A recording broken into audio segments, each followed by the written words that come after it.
Welcome back to Guide with Samuel. In today's step-by-step guide, I'll show you how to update or change the age setting for your child's profile in YouTube Kids. Let's get started. First, open your browser and go to youtubekids.com, then sign in with your parent account. Now, click on the profile icon usually located at the top right corner. Next, enter your parental passcode or the custom password to access the settings.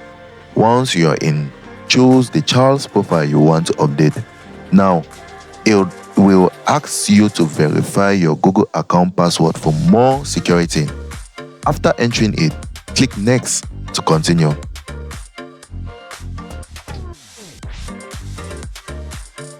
On the profile page, click the pencil icon beside your child's name. Here you will see the age field.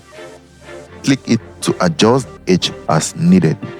Once you're done, hit OK and then click the check mark at the top corner to save the changes. And that's it.